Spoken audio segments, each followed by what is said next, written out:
Soy Fernando Díaz Villanueva. Hoy es 26 de diciembre de 2024 y esto es La Contracrónica.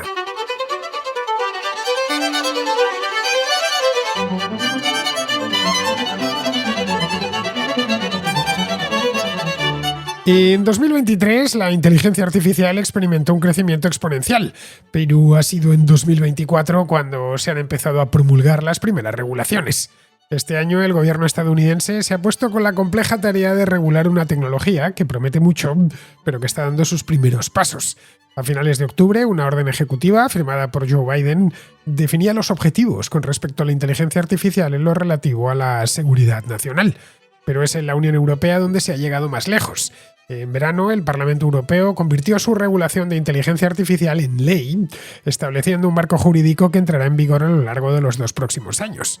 La entrega de los premios Nobel en otoño se convirtió en una suerte de plebiscito sobre el uso y desarrollo de la inteligencia artificial. A escala global, muchos países han anunciado ya ambiciosas legislaciones sobre inteligencia artificial, lo que podría conducir a una endemoniada fragmentación regulatoria que preocupa a las empresas por los costes adicionales que esto implicaría para los consumidores. No es para nadie un secreto que la inteligencia artificial tiene un potencial inmenso y en los años venideros transformará nuestra sociedad, nuestra economía y afectará a todos los ámbitos de la vida. Pero presenta una serie de desafíos, como el uso político que los estados le den. Por eso es tan importante contar con la regulación adecuada y lo más uniforme posible. Comprobadas sobre el terreno sus posibilidades en todos los campos, las principales potencias están ahora disputando una carrera muy reñida. Y no ya por regularla, sino especialmente por asegurarse influencia y control sobre esta tecnología. En China, por ejemplo, son partidarios de que sea la ONU quien gobierne la inteligencia artificial para contrarrestar el dominio occidental en todo lo relacionado con la tecnología y las regulaciones internacionales. En Estados Unidos son reacios a que los organismos internacionales se metan en esto. Prefieren que la gobernanza sea propia. La regulación de la inteligencia artificial es extraordinariamente complicada, ya que para que funcione correctamente son necesarias grandes cantidades de datos. Para entrenar, evidentemente, a los sistemas de inteligencia artificial, datos que obran en manos de unos cuantos gigantes tecnológicos, principalmente estadounidenses, como Alphabet, Meta o Microsoft. Esto genera de partida una distribución desigual de proveedores de inteligencia artificial.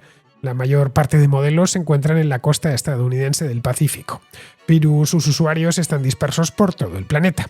Este desequilibrio tiene implicaciones económicas y afecta de lleno en la toma de decisiones, ya que se fundamenta sobre modelos que están concentrados en muy pocos lugares.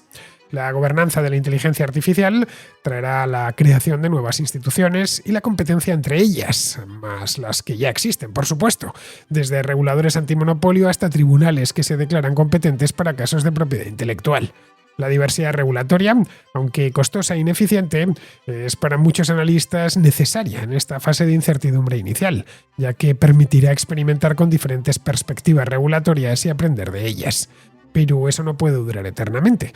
La armonización regulatoria podría ser beneficiosa si se consigue identificar claramente los objetivos y mecanismos adecuados.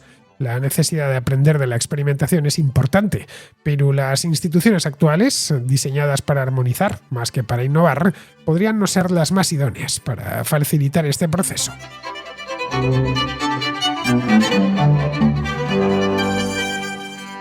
Si el año 2023 fue el año de la explosión de la inteligencia artificial, 2024 está siendo el año, todavía no ha terminado, no lo olvidemos, estamos a día 26, es decir, nos quedan 4 días, 5 exactamente, de año 2024, pero bueno, podemos hablar ya en presente, aunque sea un presente muy inmediato, o un pasado muy inmediato, mejor dicho, porque el año termina dentro de nada. Bien, pues 2024 ha sido el año en el que se ha convertido en tendencia y en el que se han empezado a aprobar las primeras regulaciones. Ha sido el año en el que las distintas agencias del gobierno estadounidense han empezado a actuar en función de una orden ejecutiva que firmó Joe Biden el pasado día 30 de octubre. Era una orden ejecutiva que pasó un poco desapercibida porque la firmó apenas unos días antes, una semana antes de las elecciones estadounidenses. De haberlo hecho, no lo sé, en el mes de enero o de febrero, seguramente hubiera dado mucho más que hablar. Pero bueno, quedó ahí oscurecido por aquella campaña tan competida entre Kamala Harris y Donald Trump, y al final pues no se habló demasiado de ella más allá de medios muy especializados. Estaba centrada, esta orden ejecutiva no es la primera sobre inteligencia artificial, ya Donald Trump en su momento firmó un par de ellas, pero sí al menos es la más ambiciosa. Está centrada, entre otras cosas, y fundamentalmente en la seguridad de la inteligencia artificial. Durante este verano, la regulación de la inteligencia artificial de la Unión Europea se convirtió en ley. También en octubre, la entrega de los premios Nobel, como os decía antes en la introducción, se transformó en una especie de plebiscito sobre el uso y el desarrollo de esta tecnología. En fin, estamos ya a finales de 2024 y empezará en breve 2025, que creo que esto es una predicción que lo más seguro es que se cumpla. No me gusta hacer vaticinios, ya lo sabéis, pero en este caso estamos tan cerca y hay tantos motivos para pensar que esto va a ser así que me atrevo a hacer este vaticinio. 2025 será el año en el que todo el mundo, todos los países del mundo, casi todos, querrán tener su propia regulación relativa a la inteligencia artificial. De hecho, decenas de países, por no hablar de centenares, están viendo cómo algunos tienen ya sus legislaciones al respecto, las tienen muy avanzadas, otros se acaban de poner con ellas, pero vamos, creo que no hay ningún país en el mundo, salvo los países muy atrasados, que no tengan uno de sus ojos puesto en esto de la inteligencia artificial para regular su diseño, el uso, etc. La Unión Europea, que es conocido también como el superregulador mundial, aprobó en julio una ley integral sobre inteligencia artificial. Esta ley entrará en vigor a lo largo de los 2 próximos años y muchos otros países no se quieren quedar atrás. Más adelante en el programa veremos así muy por encima en qué consiste esta regulación / ley de la Unión Europea sobre la inteligencia artificial. Las empresas multinacionales, que son muchísimas, andan de los nervios porque la fragmentación regulatoria resultante, lo que va a salir de aquí, temen, con bastante razón por cierto, que les va a hacer la vida imposible y además les complicará mucho ofrecer los mismos servicios en función del mercado. Esto dependerá del mercado y de las reglas que tenga ese mercado. Esto en última instancia lo pagarán, es obvio, los consumidores y los accionistas, naturalmente, de esas empresas. Vamos, que estas empresas no se equivocan.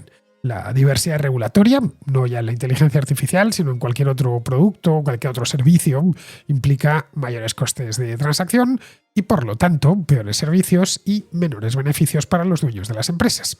Es indiscutible que la inteligencia artificial creará nueva riqueza, la está creando ya, y que reconfigurará nuestras economías.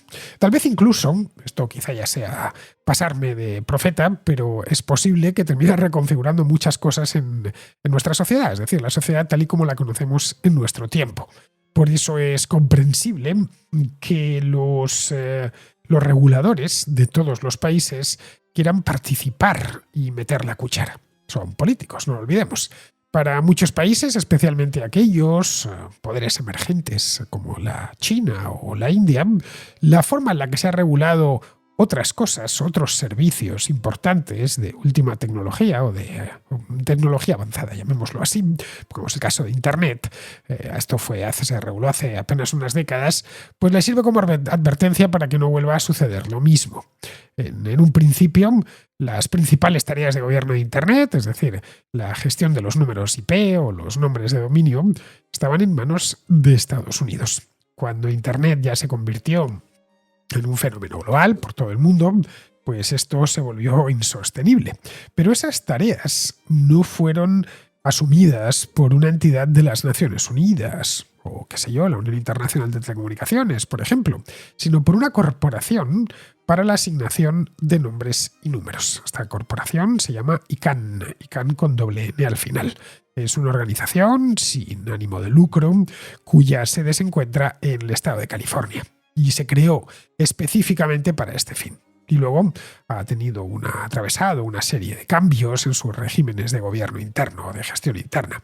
Los miembros de los BRICS, que por aquí por la contracrónica pasan bastante a menudo, con China a la cabeza naturalmente, llevan unos cuantos años acusando a Estados Unidos de haber creado la ICANN para hacer crecer y consolidar sobre todo su poder en el núcleo de Internet. Bien, estos países como China no quieren que les suceda lo mismo con la inteligencia artificial.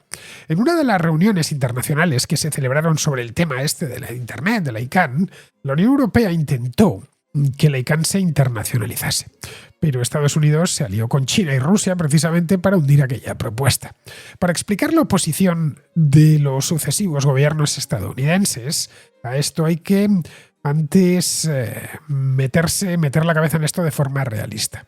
Internet tiene demasiada importancia para los intereses nacionales de Estados Unidos y, por lo tanto, mantener la gestión del espacio de nombres en manos de la ICANN sin ninguna restricción importante garantiza que Estados Unidos siga teniendo influencia.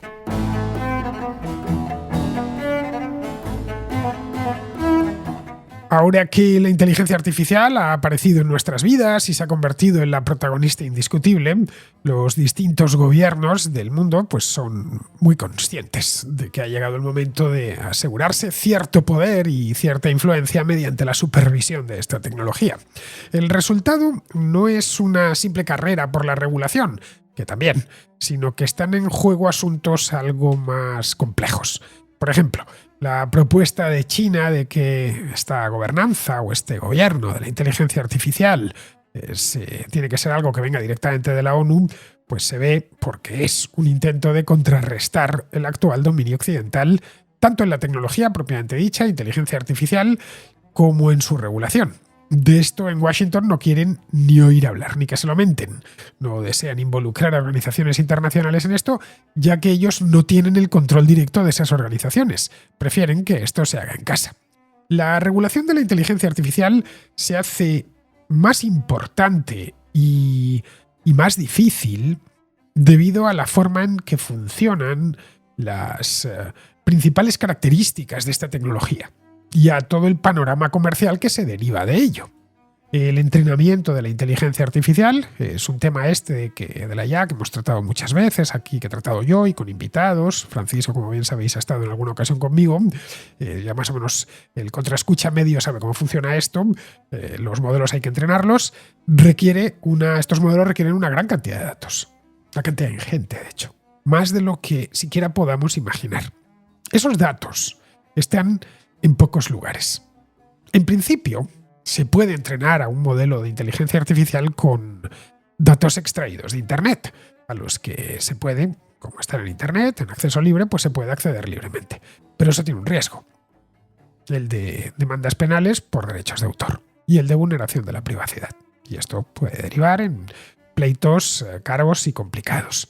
Otra opción es que el modelo se nutra de una plataforma muy grande, que a través de sus propias bases de datos que esa plataforma ha obtenido con el permiso de sus usuarios y que por lo tanto puede utilizar sin miedo a que les metan costosos pleitos internacionales, pueden utilizar y enseñar o entrenar a sus sistemas, a sus modelos con ellos. Por ejemplo, Alphabet, la empresa matriz de Google, puede entrenar a sus modelos de inteligencia artificial pues gracias a los miles de millones de datos que Google y sus servicios, que son muchos, recopilan cada día. Y lo hacen además gracias a que nosotros estamos en ellos. De manera similar, Meta puede entrenar su modelo a través de datos extraídos de sus principales servicios, como puede ser Facebook, que con lo grande que es y la cantidad de millones y millones de usuarios que tienen, pues imaginemos solo un día en Facebook la cantidad de datos que genera. O el caso de Instagram, o el caso de WhatsApp, todavía más, que también pertenece a Meta. Microsoft se ha asociado con OpenAI, como bien sabemos, a través de mucho esfuerzo y una inversión que le ha costado miles de millones de dólares. En el caso de X, su bot de inteligencia artificial, que se llama Grok, y que por cierto funciona muy bien, pues lo empecé yo a utilizar en el mes de noviembre, y la verdad es que en algunos casos es mejor que el Gemini de Google, que también utilizo yo desde hace unos cuantos meses. Yo mismo he empezado a utilizar la inteligencia artificial para mi trabajo, evidentemente, la utilizo como documentalista, es decir, necesito datos y se los pido tanto a Gemini como a Grok, y una cosa que me ha sorprendido de Grok es lo bien que funciona, lo bien entrenado que está. Se entrena con lo que los usuarios de la plataforma de X comparten a diario. que de nuevo estamos hablando de muchísimos terabytes de datos. Alphabet, Meta, Microsoft o X son, y no hace falta que os lo recuerde, empresas estadounidenses. Las empresas que no pueden entrenar sus modelos de inteligencia artificial debido a la falta de acceso a esos datos se encuentran en otros lugares, no en Estados Unidos. Se encuentran en Europa, se encuentran en el resto del mundo, con la única excepción de China, eso sí, que tiene sus propias grandes plataformas limitadas, eso sí, a territorio chino, porque Weibo o WeChat se utilizan fundamentalmente en aquel país. Esto hace que la distribución de los proveedores de inteligencia artificial sea muy desigual, la mayor parte de los cuales pues, son propiedad directa o tienen vínculos muy serios con grandes empresas tecnológicas estadounidenses. Esta desigualdad tiene sus consecuencias. Muchas empresas y organizaciones de todo el mundo necesitan y quieren aprovechar al máximo la inteligencia artificial para sus fines mercantiles, vamos, pero carecen de modelos de inteligencia artificial. ¿Qué es lo que hacen? Lo que hacen es emplear los modelos de una serie de proveedores de inteligencia artificial mucho más grandes. Y estos proveedores se encuentran esencialmente en Estados Unidos. Más concretamente, en la costa oeste de Estados Unidos. Mientras que los usuarios de inteligencia artificial están, o mejor dicho, estamos dispersos por todo el mundo. Esto refleja la situación en Internet, que hay un pequeño número de proveedores de plataformas, a menudo estadounidenses, y miles de millones de usuarios por todo el mundo. Pero a diferencia de lo que ocurre ahí, donde el contenido generado por los usuarios está muy disperso, esta provisión centralizada de inteligencia artificial acumula la mayor parte de las ganancias y de los datos, por supuesto, que en este caso decir ganancias y datos es lo mismo, en la costa oeste de Estados Unidos. Y además, y esto es otro tema, proporciona resultados generados por modelos de inteligencia artificial entrenados con datos tomados de todas partes, pero con preferencia por los obtenidos en Estados Unidos, que es donde está el grueso de los usuarios. En resumen, que las respuestas generadas en la costa del Pacífico dan forma a todo el entramado. Si toman la mayor parte de sus datos de Estados Unidos es porque en otros lugares no pueden tomarlos, ya que hay legislación al respecto de protección de datos en este caso. Esto significa que todas las cuestiones relativas al gobierno de inteligencia artificial son más importantes que las del gobierno de Internet, del que hablábamos antes. Y por lo tanto, es previsible que generen muchos más roces entre los países, entre los gobiernos, mejor dicho. Algunos han creado instituciones especializadas ya de gobierno de la inteligencia artificial que trascienden los límites regulatorios convencionales para facilitar la implementación y la aplicación de nuevas leyes. Pero eso no ha eliminado el papel que desempeñan las instituciones ya existentes. Desde, qué sé yo, los reguladores antimonopolio, como la Comisión Federal de Comercio de Estados Unidos, que están preocupados por esa concentración de datos de entrenamiento para estos modelos. Bueno, hasta en sí, cualquier tipo de institución de protección de datos cuyo cometido sea proteger la privacidad de los usuarios, también está metido en esto, en tanto que esos datos se utilizan para entrenar los modelos. Bueno, eso por no mencionar, claro, están los tribunales que dirimen los conflictos de propiedad intelectual sobre modelos de inteligencia artificial entrenados en contenidos de acceso abierto, pero a menudo sujetos estos contenidos a derechos de autor. Que existan distintas regulaciones supone un coste, pero es que ese coste ya existe en Internet.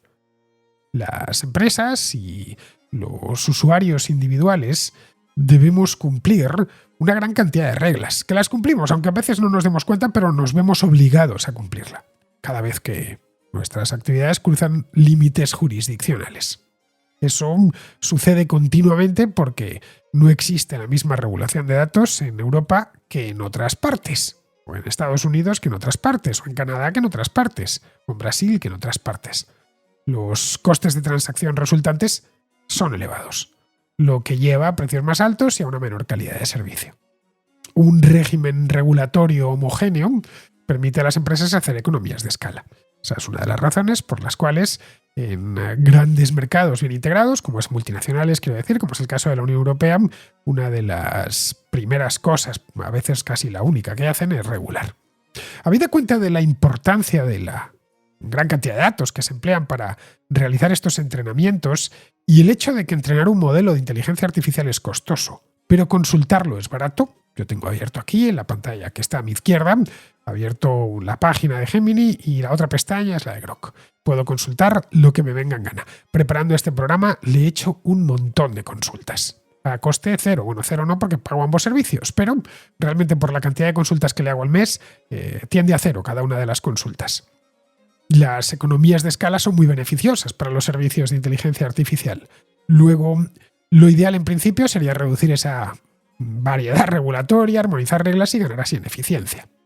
Pero para la armonización, antes hay que... cualquier armonización se basa en una premisa clave, fundamental. La de que se ha identificado el objetivo regulatorio correcto y los mecanismos regulatorios apropiados para alcanzar ese objetivo. La búsqueda de la eficiencia a través de la homogeneización regulatoria funciona si nuestro camino regulatorio a seguir está claro. Si se sabe lo que se quiere hacer, en una palabra, y a dónde se quiere llegar. Se puede, por ejemplo, adoptar una regulación concreta sobre un medicamento que luego se armonice en todo el mundo porque se tiene clarísimo, que ese fármaco tiene unos beneficios concretos que a todos nos afectan por igual y unos riesgos que a todos nos afectan por igual. En el caso de la regulación de la inteligencia artificial, esta premisa de partida no está del todo clara. Vamos, que todavía nos encontramos en fase de experimentación. Algunos expertos, que de esto hay opiniones para todos, sostienen que la armonización de las regulaciones de inteligencia artificial a nivel mundial podrían evitar una carrera hacia el abismo absoluto en términos de seguridad y de estándares éticos. Pero no hay consenso sobre cuál debería ser exactamente el objetivo de la regulación de la inteligencia artificial. Por lo que hemos visto hasta ahora, muchas regulaciones sobre esta tecnología se centran en alcanzar varios objetivos, que son interdependientes. Tampoco se han identificado de forma clara e inequívoca los mecanismos más apropiados para lograr estos objetivos. De manera que, por ahora, nos tenemos que conformar con lo que se ha hecho. Y sobre eso que se ha hecho, sacar una serie de conclusiones. Tenemos, como os comentaba antes, la orden ejecutiva de Biden del 30 de octubre, que es la orden, la tengo aquí apuntada, que la mire, la 14.110. Pero no es una regulación propiamente dicha. Es una simple hoja de ruta. Esta orden ejecutiva, que no es la primera, es la tercera. De hecho, desde que Trump firmó las dos primeras en su anterior mandato, se ha fijado como objetivos fomentar la competencia y la innovación en el sector de la inteligencia artificial, defender los derechos civiles y laborales, proteger a los consumidores y su privacidad, desarrollar sistemas de marca de agua para contenidos generados por inteligencia artificial y prevenir el robo de propiedad intelectual, derivado del uso de estos modelos. Por último, pretende mantener a Estados Unidos, y además esto es específico, como líder mundial en esta tecnología. En Europa ya tenemos una regulación completa desde este año, la primera de la historia, que además tiene rango de ley. El Reglamento Europeo clasifica los sistemas de inteligencia artificial en función del riesgo que pueden generar y según sus usos.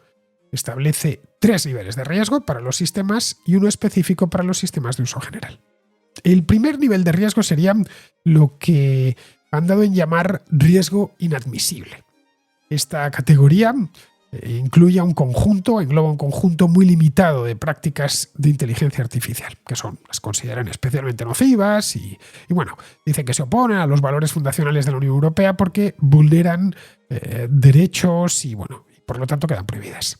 Estos usos o prácticas incluyen, por ejemplo, la puntuación social con fines públicos o con fines privados, no puede hacerlo una empresa tampoco, el uso de técnicas subliminales, el aprovechamiento de puntos vulnerables en ciertas personas, en los usuarios, la categorización biométrica de las personas o el reconocimiento de emociones en el lugar de trabajo o en el lugar de estudios, a menos, lógicamente, que sea por razones médicas. Esa sería la primera, esa quedaría prohibido. La segunda sería la de alto riesgo. Aquí entrarían los productos que deberán someterse a una evaluación de conformidad conforme a la normativa de la Unión Europea. Tiene que, además, esta evaluación la tienen que realizar terceros desde su puesta en servicio. Es decir, cierta maquinaria, juguetes, ascensores, productos sanitarios o vehículos de motor.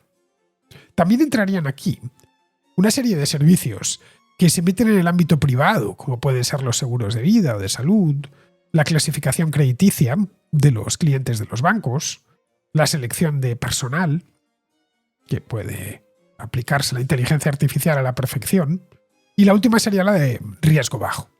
La gran mayoría de los sistemas de inteligencia artificial que se utilizan en estos momentos pertenecen a esta categoría. Imponen, eso sí, una serie de obligaciones de transparencia a determinados sistemas de inteligencia artificial de bajo riesgo, cuando existe un peligro de confusión del usuario.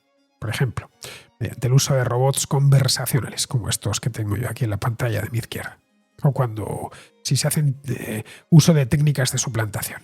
En estos casos, el reglamento exige que se asegure que los usuarios sepan que están interactuando con una máquina, o que los contenidos a los que se ven expuestos han sido generados o manipulados, de manera artificial, claro. La regulación europea tiene que ser transpuesta todavía a todas las legislaciones nacionales de los 27 países miembros y, como sucede a menudo, servirá de modelo a otros países. Los integrantes de la Unión Europea tienen hasta el 2 de agosto de 2026, es decir, que desde que se aprobó, 2 de agosto de 2024, 2026, 2 años exactos, para transponer la regulación. Pero algunas disposiciones serán aplicables desde febrero del año próximo, es decir, desde esto dentro de poco más de un mes, a principios de febrero. Es un comienzo, pero claro, Europa no es el mundo. Extender una regulación parecida al resto del planeta será imposible, ya que algunos países como China no lo aceptarían. Allí, por ejemplo, su sistema de crédito social pues ya está movido por sistemas de inteligencia artificial. Los objetivos, en definitiva, no son los mismos porque la política es muy distinta. No lo sé. Quizá ese mismo sea el futuro de la inteligencia artificial, es decir, que en cada parte del mundo tenga unos límites distintos. Vamos con la contrarréplica. Empezamos con Daniel, que vuelve con el tema este de alternativa por Alemania. Lo que plantea Daniel en su nota de voz son las semejanzas de este partido alemán con Vox. Hola, muy buenas, Fernando. Mira, yo quería hacer un comentario y más bien una pregunta respecto al tema que ha salido de otro contraescucha sobre AfD en Alemania. Y bueno, me gustaría compararlo un poco con la evolución que ha tenido Vox en España, manteniendo las distancias, porque obviamente AfD yo creo que es bastante radical en sus posicionamientos, pero sí que es cierto que ha habido en Vox una deriva iliberal, podríamos decir, ¿no? Entonces quería preguntarte qué opinas al respecto. Yo personalmente pues no tengo problema en decir que he votado a Vox. No obstante, sí que es cierto que en los 2 últimos años más o menos pues el cambio que han dado con pérdida de gente como puede ser Espinosa de los Monteros o Manso el Bueno, pues da que pensar hacia dónde está dirigiéndose el partido o, sin ir más lejos, coaligarse con partidos como en Europa, como el Frente Nacional de Francia, que, bueno, tú comparas los programas políticos y bueno, no voy a decir que son como la noche y el día, pero muy parecidos no son. Entonces no entiendo muy bien a qué se debe esto, por qué están haciendo esto. Sí que es cierto que en los últimos meses, no sé si será percepción mía, yo he notado que hay como cierto resurgimiento de la parte más liberal, ¿no? Como que están empezando a controlar a los elementos más, como dices tú, identitarios, podríamos decir, ¿no? Pero claro, no sé hasta qué punto eso es percepción mía o cómo. Me gustaría muchísimo saber tu opinión al respecto. Y bueno, Respecto al tema del nazismo en Alemania, bueno, yo pues he tenido la oportunidad de hablar con bastantes alemanes también, de hecho estudié con muchos y, no sé cómo decirlo, pero el tema nacionalista lo siguen teniendo muy, muy metido, ¿eh? Eh, no voy a decir a estilo nazi, no, pero por algunas cositas que a mí me hicieron botar de la silla como digo, ostras, no sé. Entonces, nada, simplemente quería preguntarte tu opinión y que me cuentes un poco cómo ves este tema. La historia de Vox y la de Alternativa por Alemania corren de forma paralela, Daniel. Fueron fundados con menos de un año de diferencia. Lo he ido a mirar. Sabía ya que Vox había sido fundado en enero de 2014, pero desconocía que Alternativa por Alemania la fundaron 11 meses antes, en febrero de 2013. Ambos pertenecen a esa derecha identitaria que tanta fuerza ha cobrado últimamente y ambos han visto cómo se consolidaban encontrando un nicho en el electorado. Un nicho muy concreto que se ha demostrado además muy rocoso. Otra analogía entre ambos es que empezaron como partidos de tipo liberal conservador y han terminado siendo partidos identitarios. La Alternativa por Alemania nació justo al final de la última crisis, de la crisis del euro, recordadlo, cuando se acababan de rescatar algunos estados, como el griego, y en Alemania había mucho disgusto por parte de la población porque veían como sus impuestos iban dirigidos a financiar el derroche de gobiernos manirrotos, como el de Grecia. Eso les permitió ganarse un nombre pronto, pero en sus primeras elecciones, que fueron las de 2013, las primeras federales, no consiguieron entrar en el Bundestag. Se quedaron cerca, eso sí, apenas 3 décimas, creo que sacaron el 4,7%. En 2017 lo volvieron a intentar y esta vez sí entraron con el 12% y 94 escaños. En el caso de Vox hay muchas similitudes. Se quedaron a las puertas de entrar en el Parlamento Europeo en 2014 y luego realizaron una travesía por el desierto que duró pues hasta 2018, a finales, cuando se colaron de forma inesperada en el Parlamento andaluz, con 12 escaños. A partir de ahí, pues no han hecho más que consolidar su propio suelo electoral. Y hoy están presentes en las Cortes y en muchas comunidades autónomas y ayuntamientos. La suerte de ambos, la suerte electoral de ambos, empezó a cambiar cuando dieron el giro identitario. Es decir, que desde el punto de vista electoral fue una decisión acertada. El lugar en el que se habían situado antes estaba demasiado cerca de la CDU o del PP y al lado de un gigante no se sobrevive mucho, así que demasiado tiempo, claro. Así que decidieron escorarse a la derecha, evitar que les fagocitasen y bueno, vieron que había un tipo de voto que consideraban que no estaba representado. Vamos, que vieron que hay parte del electorado una preocupación genuina por temas como la inmigración, la inseguridad ciudadana o por los excesos de las políticas identitarias posmodernas. Y ahí es donde están pescando. Y les va más o menos bien. Ya que preguntas mi opinión, a ver, te explico, Daniel, a mí me da igual lo que haga Vox. Yo no soy ni afiliado ni votante de ese partido, así que ni entro ni salgo en lo que hagan. Me limito a observar y a tratar de entender por qué actúan de esa manera. Luego ya a título personal es distinto, el identitarismo no me gusta. Yo soy liberal clásico y al igual que las políticas de identidad de la izquierda me parecen nocivas, también me lo parecen las de la derecha. Bien, seguimos con Israel, que vuelve con otro tema de esta semana, el de los titulares de prensa. Y me gustaría hacer un comentario al hilo del comentario de un gamberro en uno de tus vídeos en el que cuestionaba el tratamiento informativo del ataque terrorista que tuvo lugar en un mercadillo navideño en Alemania. Le llamó la atención, a mí también me la llamó, el tono de los medios, de los grandes medios, hablando de un coche. Un coche se estrella, un coche irrumpe o algo de este estilo. Cuestionando que, bueno, que a lo mejor lo que se trataba era de intentar disimular que aquello era un atentado, porque también daba la impresión de pues, que de un coche, podía ser que un coche autónomo de estos pues, se le ha ido a la pinza y bueno, había montado una tragedia.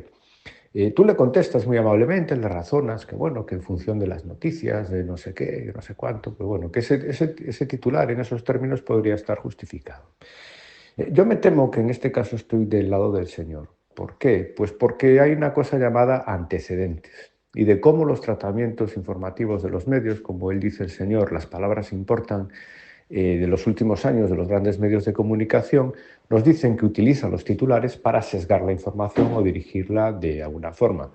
Por ejemplo, Fernando, a ti te consta que Israel siempre mata y asesina.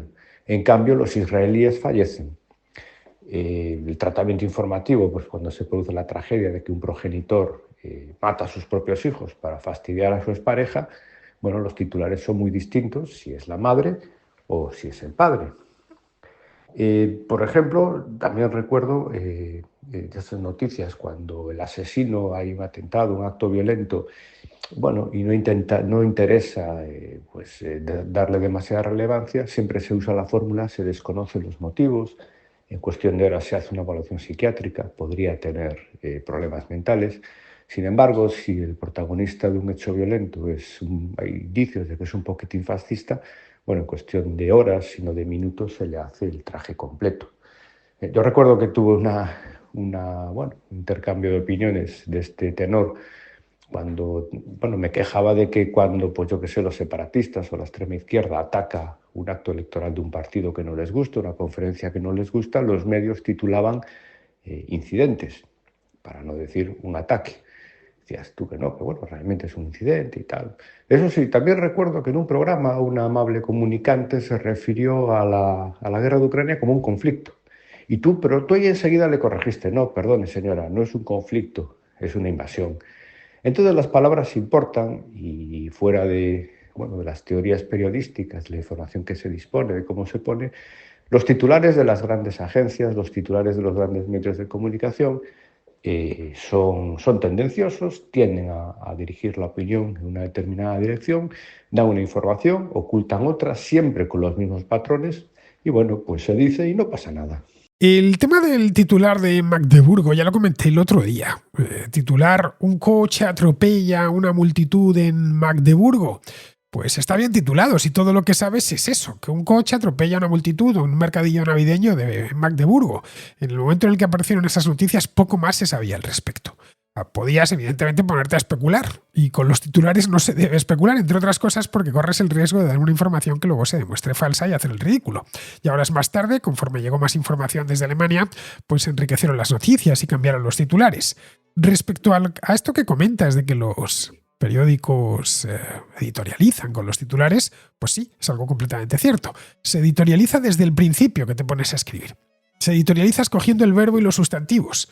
Pero a diferencia de lo que hacen las agencias, los periódicos pueden y deben editorializar, porque sus lectores busquen una interpretación editorial concreta. Y no solo en la forma en la que se redacta un titular, sino en si deciden o no dar una noticia, o que una vez han decidido darla, qué lugar van a ponerla en portada. Esa es la razón y qué seguimiento le van a dar después. Bueno, esa es la razón por la que hay muchos periódicos. Cada lector escoge el que más le gusta en función de los temas que lleve y cómo tratan esos mismos temas. Esa es también la razón por la que no hay que meterse en cámaras de eco. Yo cuando abro el diario público, pues ya sé cómo van a llevar ciertos temas. Y cuando abro el ABC, pues también. Naturalmente miro los dos. Y trato de sacar mis propias conclusiones. Yo no quiero que el periódico confirme mi opinión, sino a ser posible que me la quite. Luego, tengo mis preferencias, claro está, pero van más atadas a los temas que lleva cada periódico que a la redacción de los titulares. Mira, si solo lleva política nacional me interesa menos que si tiene una buena sección internacional y económica. Si solo habla de deportes o de moda, pues ni lo miro ya, porque los deportes y la moda no me interesan. Pero bueno, está bien que haya muchos medios y que ninguno de ellos esté financiado con dinero público. Algo que, como he dicho aquí en muchas ocasiones, debería estar prohibido por ley, incluida la publicidad institucional. Bien, vamos ahora con Carlos, que nos habla de Fernando Grande Marlaska, el ex juez y hoy ministro, y un caso que llevó Grande Marlaska como juez hace ya muchos años. Hola, don Fernando. Buenos días. Oye, una pequeña nota de voz. ¿Qué se puede esperar del teléfono de un fiscal general nombrado por un gobierno que tiene entre sus filas a un ministro de Interior que anteriormente fue juez y empezó su carrera judicial enterrando el asesinato en el penal de Santoña, suicidio, llamémosle, de Rafi Escobedo, del caso de los marqueses de Urquijo? Recuerda que a este hombre, cuando se llegó al levantamiento de cadáver, al parecer ya estaba lavado, descolgado de su sitio, vestido, etcétera, etcétera. Y don Fernando Grande Marlaska dejó pasar la cuestión porque esa era la manera que tenía de ascender en la carrera judicial. Y así fue. Y a los hechos me remito. Cuando te pliegas al poder, pues luego te sigues plegando el resto de tu maldita vida. Por consiguiente, te agradezco muchísimo que no te pliegues al poder. Pues Carlos, me has descubierto algo que desconocía. No sabía que Grande Marlaska fue el juez que levantó el cadáver de Rafael Escobedo, el asesino de los marqueses de Urquijo, que se suicidó en el penal del Dueso, en Cantabria, pues allá por 1988. La historia de Rafael Escobedo sí que la conozco, claro está, aunque solo sea por la edad que tengo. En mi infancia se hablaba continuamente de esta historia y estaba siempre en la televisión. Es uno de los sucesos más famosos del último medio siglo en España. Pero vamos, este detalle en concreto no tenía ni idea. La historia del asesinato de los marqueses de Urquijo es una historia muy jugosa, muchísimo, porque hubo sospechas de que Rafael Escobedo, que era yerno de los marqueses, se comió toda la culpa del asesinato cuando al parecer pues había poderosos intereses detrás. Los marqueses eran dueños de un banco, el Banco Urquijo, lo recordaréis algunos, que ya muchos años más tarde terminaría siendo absorbido por el Sabadell. El tipo Escobedo, se ahorcó en la cárcel y existe la sospecha que no hubo tal suicidio, sino que fue asesinado. Pues nada, como nos acaba de contar Carlos, Marlaska tuvo un pequeño papel en aquello final. He mirado por curiosidad cuando entró Marlaska en la carrera judicial y según veo aquí, pues fue en el año 1987, cuando tenía exactamente 25 años, claro, nació en el 62, y le mandaron a un juzgado al juzgado de Santoña. De ahí pasó a Bilbao, luego ya a Madrid como juez instructor y más tarde ya entró en la Audiencia Nacional. Bien, pues con esto vamos a terminar, vamos con Pizarro, que nos habla del futuro de Siria. Siria está fragmentada. En Damasco, los alegres nacional islamistas sonríen como si su pasado no enturbiase cualquiera de sus promesas. Y en Occidente, la idea de comernos cualquier ideal por el pragmático evitar otro lío es música en los pasillos enmoquetados. Si este tipejo resulta una componenda temporalmente útil, no se sabe. Que un yihadista converso a estadista prooccidental no tiene ninguna capacidad para encarrilar el actual sin Dios que es Siria no es un vaticinio arriesgado. Un cordial saludo de Pizarro. Y hasta aquí, queridos amigos, llega la contracrónica de hoy, 26 de diciembre, día de San Esteban, o Boxing Day, como lo llaman en el Reino Unido. Lo de Boxing no tenía yo ni idea del origen y fui a buscar la etimología. Al parecer era porque ponían cajas en las iglesias donde la gente pues echaba unas monedas, unos chelines a los más desfavorecidos. De ahí lo del día de las cajas, ¿no? Día de meter monedas en las cajas. Bien, en el Reino Unido sigue siendo esto del Boxing Day Bank Holiday, es decir, fiesta nacional, y me consta que en algunas partes de España también, como es el caso de Cataluña. Bueno, mañana será 27, mañana ya no hay excusa, ya están todos de vuelta al trabajo y yo estaré aquí, pero claro, mañana no estaré aquí para hacer la contracrónica, porque estaremos a viernes, sino para hacer la contrahistoria. Hasta mañana.